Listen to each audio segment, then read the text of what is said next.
got really in the entire weekend from load in through load out, only 3 complaint calls on the event that made it to me.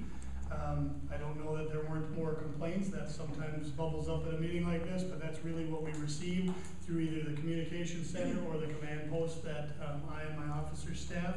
What we've instituted, I think it was 2 years ago, was giving out a one constant phone number, which happens to be my cell phone number, to call directly in, because I'm always here, and if I'm not here, I pass it to someone who answers that. And I think that has helped kind of short circuit some of the calls maybe sitting in the 911 queue or not responding back right away on the police half. So with that, that's where we were last year. There was, again, a glitch in the noise variance. There was a use of the amplified sound outside of the noise variance early in the morning.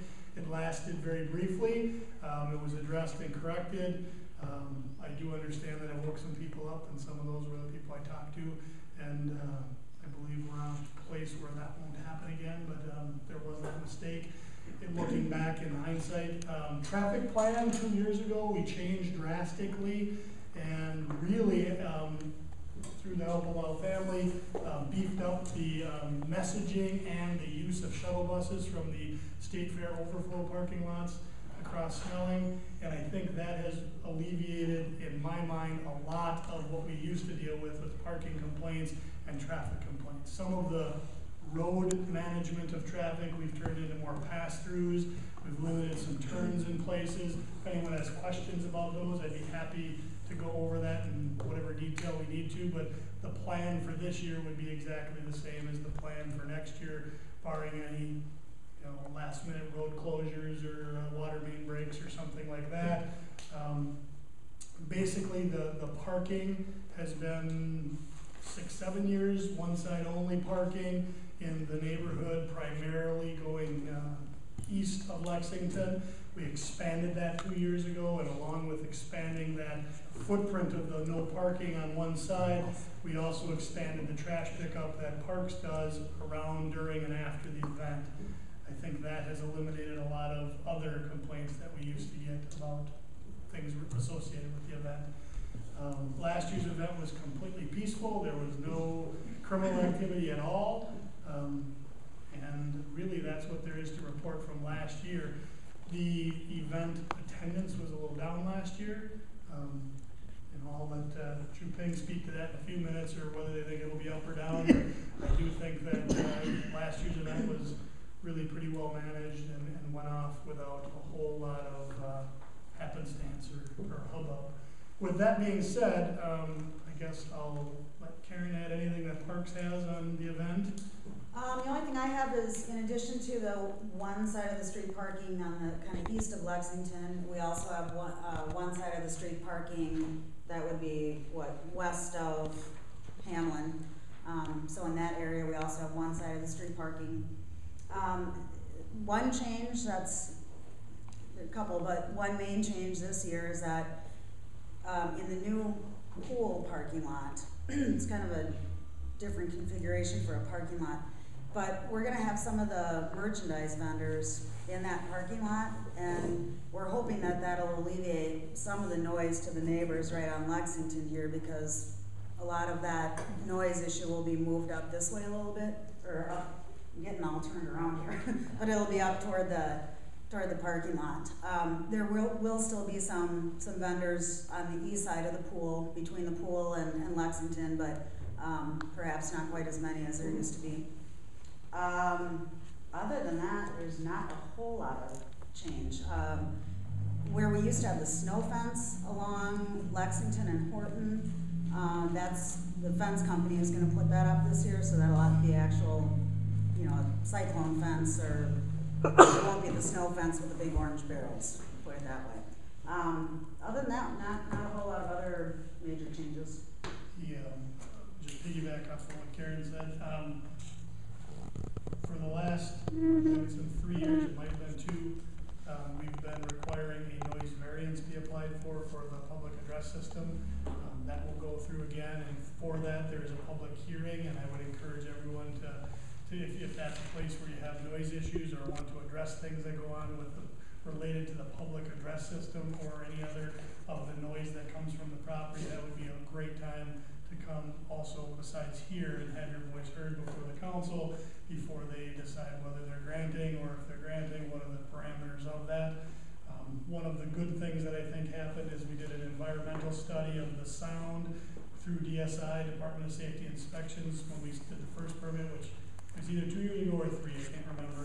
And we have engineered the sound, I think, a lot better to not go towards the neighborhood and to be contained within, and the decibel rating has been capped and managed through the permitting process there. So I think we've made some headway there.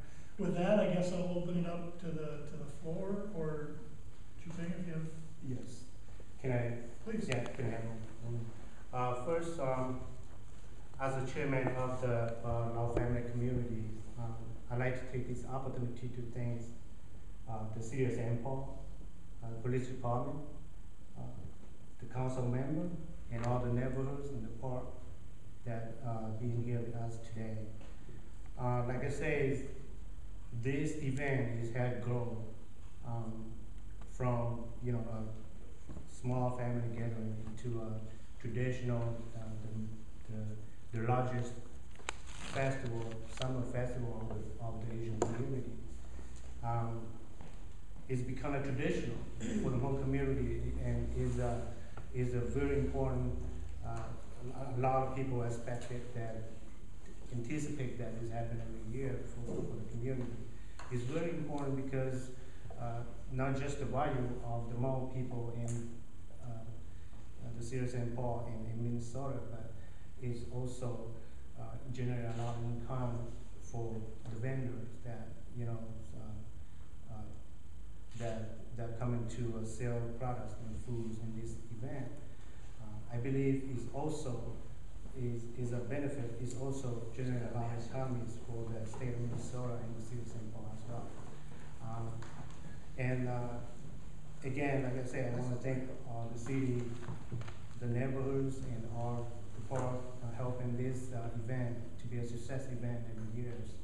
And we anticipate that this will continue to have these events for many years to come. But like I say, I'm the chairman of Lao family, and we are the community that organized this event. We wanted to make sure that when we continue moving forward to organize this event every year, we wanted to make sure that we don't overlook anything that might impact the neighborhoods, and we wanted to make sure that we take all the things to the best of our ability, and that's why we think that this kind of meeting is very important, not just for us, but for the community, for the neighborhood as well. And again, like I said, we will work as the people that organize this event. We will work closely with park, with St. Paul Police, and with neighbor to address and to correct whatever is necessary to move this event forward to the future. And we are here, all the organizers are here, and we're here to listen to anything that we need to do it differently to make sure that it flow better on when the event is doing the event. And again, I want to thank everyone for being here today. That's very much what I have to say. And if any concern, we're going to